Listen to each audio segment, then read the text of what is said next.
What's happening? It's John from Long Island Punk Band Wrecked. It's Tuesday, May 3rd. Uh, Thursday, May 26th. Come check us out. We're going to be playing at the Sovereign in Brooklyn. It's going to be our first Brooklyn show in a couple of years.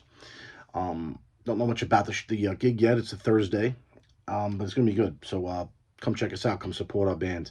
Um, I'm sure there's gonna be another bunch of bands there. I don't know any of the particulars yet. So check our Instagram, check our Facebook, and I'm sure you get the details. So got some new vinyl I want to show you. Before I start that, I just want to talk about the vinyl just a bit. I've said it in the past, and I mean it this time. I'm gonna really pump the brakes on the vinyl because it's getting a little overwhelming. It's getting expensive. I mean, new releases of vinyl are going to for like $40. The record store day is getting out of control with the releases. I mean, I didn't go to the last one. I had a lot of shit to do that day. Rect had a gig that day, but there was nothing I really wanted. I'm sure there's stuff I would have bought if I would have went to a store, but I mean that's it. It's stuff that I don't really need. I'm just going to concentrate on getting the stuff that I really want. The bands that I support, some of the older bands that I've been into. Try to get some of their stuff on vinyl. Yeah, I mean it's going to be a little dormant on the video front on new vinyl for me. Anyways, I got 5 new ones over the past couple of weeks I want to show you. I'll start with this guy. The Surf for Jets. This is Roller Fink. This is on High Tide Recordings. This just came out in 2022. Surf for Jets are a all-female Canadian surf rock band. Instrumentals along the lines of Adventures, Dick Dale, stuff like that. I love the fact that they still do this. I mean, here's them on the back that dress up like they're from the '60s. I think it's great. Is it derivative? Not. No. I mean, the idea is, the idea to do it is, it's kind of, hokey and derivative. But I mean, they execute it well. It's got the pink splatter vinyl, bubblegum vinyl, they call it, candy floss vinyl. They're great guitar players, clean tones, and amazing to me that they can actually come up with original instrumental music and not sound monotonous. This album is quick. I mean, it's got 12 songs, but it goes by, and before you know it's over and you want more. I mean, I put this on over the weekend, and I just was like, oh man, it's over already. This stuff was great, and they got great tone. And it's not virtuoso guitar playing, but it's tasty, clean guitar playing, and a great contrast to the shit I usually listen to, which is bludgeoning guitars, and this is just right in the pocket, really nice. So Surfer Jets, check them out. That first full length. All right. Next, we'll try this one. This is a Lost Bayou Ramblers calendar. This came out on Rice Pump Records in 2017. Lost Bayou Ramblers, I first became aware of them I went to a show a couple of years ago at Brooklyn Bowl called Pogetry. It was the Lost Bayou Ramblers and Spider Stacy of the Pogues and Kate O'Riordan of the Pogues. I didn't know what to expect. I've listened to the Pogues for the past, not that long, but about 10 years I've been into them. And if you know anything about the Pogues, they're not going to play it live ever again, most likely. Shane MacGowan's got many health issues, and unless he takes care of them and gets into a fighting shape to play, we won't see him. And I don't think he needs to do it anymore anyhow, because he's a millionaire off that off the music he's written, and rightfully so. Anyways, get back to the Lost Bayou Ramblers. They were a Cajun band from Louisiana. They sing in Cajun French, so this might be better off that I don't know what they're saying. But man, it's great. 2 brothers in the band. One brother sings and plays the fiddle. The other guy, accordion, other percussion he plays. There's young drummer who rips. Guitar player, bass player, and there might be another acoustic guitar player. But these guys are great. Again, I don't know really much of these songs by name. I put it on and I know the groove, and I know the melodies and stuff like that, because again, they sing in Cajun French, something different, and their style really gels well with the Pogue style, with the fiddle, with the accordion. It's really nice, and they do a bunch of Pogue songs, and they come out great. And like I said, it's the only time you're ever going to hear this stuff live, unfortunately. Well, for me, I never got to see the Pogues. I wasn't a fan of them when they were around in the heyday, so it was nice. I've seen them twice at Brooklyn Bowl, Lost Bayou Ramblers, and they always put on a great show, so I was at least happy to see that. All right, moving right along. All right, let's try this one. This is a band called No Bro. This is on Dying Alone Records. This came out in 2021. They're an all-female punk band from Canada. Um, Great stuff. I mean, it's a little poppy punk, but man, the drummer rips. And the songs are nice. The songs are clean, fast, to the point. I got the bubblegum pink vinyl on this one too. Um, nice young bands doing punk. It's a little poppy, but again, what are you gonna do? They're not gonna sit there and come up with hardcore punk. I don't see that happening. But this is a great record. Standouts on here would be Better Each Day, Eat Slay and Chardonnay. There's another few of them on here. I can't see. Anyways, you check it out. Check them out on Spotify, whatever. I guess this is a limited edition of 100 of the bubblegum pink vinyl. So I try to buy the stuff that they put out. I try to buy direct from the artist. I mean, not that it really makes a difference in the reality of things, but to me, I'd rather give the artist my money rather than Amazon or another, intermediary. I'd rather give it to them. So I try to, go on Bandcamp, get it from them or their webpage.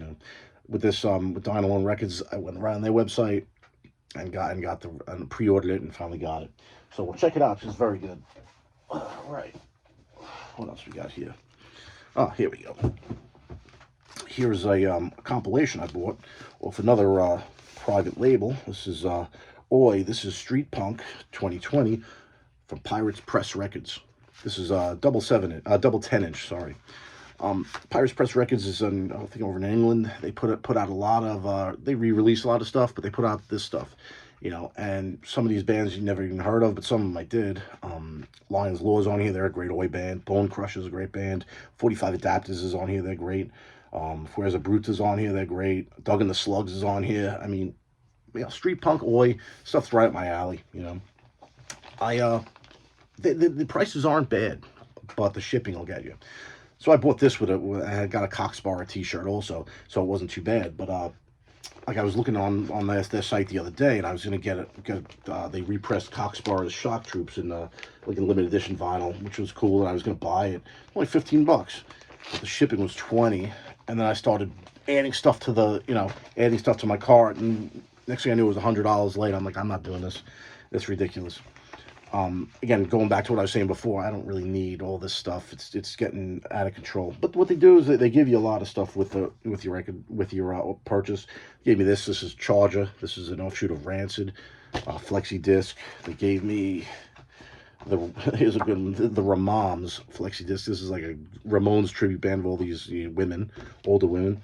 And then a band which I'm really, really, really on these days, the Drowns, Wolves on the Throne.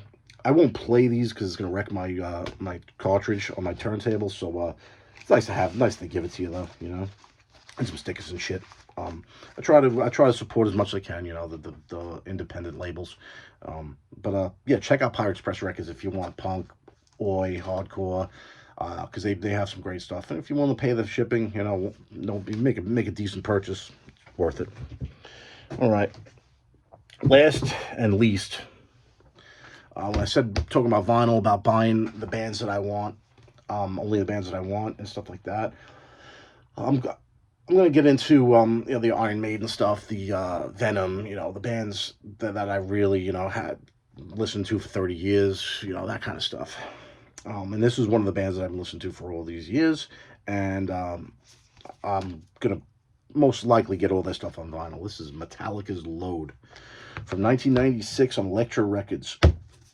Now, Metallica, I mean, there's not much to say about this that hasn't been said, that I haven't said, that I've carried on about for hours. I would love Metallica, and you cannot touch their first 4 albums. As far as thrash metal goes, they did it. They pushed thrash into the forefront, and if it wasn't for them, you wouldn't have Slayer wouldn't have had their success. I don't think so. Anthrax probably wouldn't have either. Megadeth, any of these bands. Metallica was up there, and they broke it for everybody. Metallica ended for me in '88 with Injustice for All. Probably '89, with the tour after that. Because I mean they did everything, and then they come out with the Black Album in '91, and it was like, you know, finding out your parents are divorcing. That's how bad it was for me. I remember putting that record on and tracking through it. I'm like, because I knew Enter Sandman, and I figured, okay, well, that's a single, you know. Of course they, that's gonna be popular, but I couldn't believe what I was hearing. And I remember when I got this on CD in '96, and I brought it to an older friend of mine who loved Metallica. He loved Metallica in the '80s, and he looked at me and he's like, "What the fuck is going on?" And I mean, just look at them. I mean, I know image doesn't matter. I get it, but that's not Metallica. That being said, I got this for a good price actually. I got this for $15 on eBay, still sealed. I knew nobody had, and free shipping. And the stickers are still on this. It's yeah, $30. Anyhow, um, there's some great songs on this. I've had conversations with a lot of people about this. There's some great songs on this, but they're not Metallica songs. Ain't My Bitch, 2x4, House of Jack Built's great, King Nothing, Hero of the Day. Those are all great songs. Thorn Within I love, Poor Twisted Me I liked. Mama Said, The Outlaw Torn. I mean, it's great music, not great Metallica music. And it was just like when this came out, I'm like, all right, it's over now. They wanted to get into the mainstream of things, and they did. But not like this. And for me, Metallica ended there. And I've followed them since then. I've checked out at least every release they've put out, and they get worse by the year. These releases, the last two, Hardwired, Self Destruct, and Death Magnetic, were passable, but they weren't great. The last great album, Justice for All. I'm not gonna get into everything else. I mean, there's good parts of the albums that came after this, but as a whole and as a band, it just changed. So, anyways, I might, with the next Metallica album I buy, I'll get more into it. But that's pretty much it. Metallica is one of those bands that to me had such a promise and just went away. Maybe it's better that way. I don't know. I mean, you can't touch Kill 'Em All, can't touch Ride the Lightning, can't touch Master of Puppets, and Injustice for All. I mean, any of them, any given day, any of those records, you're not touching them, and they did it.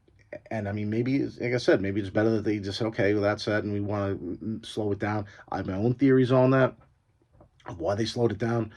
I think a lot of it had to do with Lars Ulrich's drumming ability. I don't think he could play fast anymore, and I think that they lost two primary influences and songwriters over those years. I mean, Dave Mustaine left after Kill 'Em All. Most of that stuff on Kill 'Em All is his riffs. I mean, you could say it's written by Hetfield and Ulrich, but I mean, if you're a guitar player and you follow Megadeth and you follow Metallica, and you know Dave Mustaine's style, you know he wrote those songs on Kill 'Em All.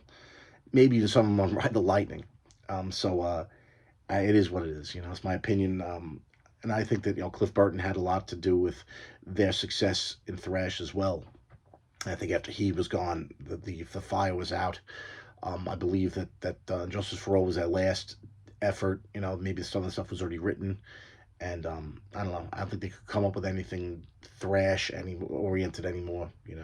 That's my opinion, though. I don't know. I'll get more into it in another video when I get another Metallica release. I'm not going to be buying those box sets they've been putting out with a bunch of live shit and a bunch of demos that are worthless.